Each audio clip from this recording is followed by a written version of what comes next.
we're going to start off with curves. Go into curves, drag up your blacks if it would let go of me. Take these down. There's one way to do it. One matte that I like to do is up a little bit higher. Not too much. I bring up my mids and my brights just a little bit. It's a good little matte to do. Just kind of play around with it in curves and you'll figure it all out. But this is a pretty good matte, and it softens the photo up a little bit, gives it that filmy look that everybody craves. All right, I'm going to show you another way. I'm going to pull up my levels, and this is actually more of like a great way to make a haze. Just open up, pull up your output levels. Okay, that makes it darker. You want a little bit more contrast. See, brighter, darker. You can pull this up, kind of do like a, you know.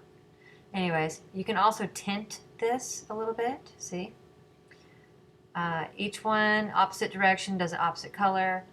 I love doing the blues, because it makes it like a nice, cold, fresh look. Okay, so there's one way you can make a haze. I know this is a matte tutorial, but this is a way you can do a haze in levels. Okay, let's check out another one. Let's do selective color. Make sure you have your black selected. Take your blacks down, not too far, because you end up with this craziness here. Now, if you don't have a whole lot of black in the image, like look at my background, see, that looks kind of cool. What you can actually do, instead of freaking out over this, is go in with your brush and set it at like 30% and go back over the areas you don't want to have that, you know, that kind of a weird, milky, you know, she's got cataracts look. See? Awesome, huh? You like it? All right. Next one. This one I actually came upon myself because I was playing around one day and I was like, oh, that is so cool. Open up your exposure and pop up the offset. You can not only make this a little hazy, but if you bring up the gamma correction, you can actually kind of matte it out a little bit. Do the offset. See? That looks kind of cool. And it actually looks a lot like the one before, except maybe just not as dark. See? Awesome. All right, another way that you can make your own is to do a solid color. Set it to lighten, take it down. You just achieved a tinted matte. Awesome. If you want a true matte, go with a dark gray. You don't want to get this too much. Oh, look, Kelsey says, and here's the rain. Yay. Set this to lighten. I just set it to screen because I'm a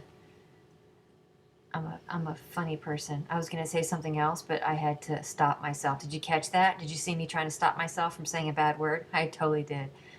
If you do the gray, you once again would go over this with a low opacity brush and just kind of, you know, return the detail to your blacks over here so she doesn't look like she has cataracts. Awesome. Another color I like to do with this is blue. And don't do this with every single image because it just gets old after a while. The darker you use, the more color you're going to get. See? Little blue. Pop, pop. Little blue matte there. See? Tinted mattes. Isn't that cool? Wow. You just made some mattes all by yourself. Aren't you special? You should feel special. All right, well, I'll go over this one more time. Curves is one way you can do it. And you can check this out. See, I don't want to do too much. But see, this lightens up her face. This brings in the mid-tones. Actually, we want to take this down a little bit. Now, I've also seen some people pull this down. Really gives it that wash, more of a filmy look. But do your own thing. You don't have to do anything I tell you to do. Do your own thing. But this is a pretty cool matte. Levels, makes it hazy. Selective color, makes it a kind of a hazy matte. Exposure, flat haze. Not flat haze, flat matte. What's wrong with you, woman? Solid color, use the gray to really matte it out, blue to tint it, pink. You can use any color really. And there you go. So now you can do it yourself, and now you know why my actions are free because, yeah, I'm not exactly a guru, but I'm learning as I go. Well, thank you so much, and until next time, ta ta!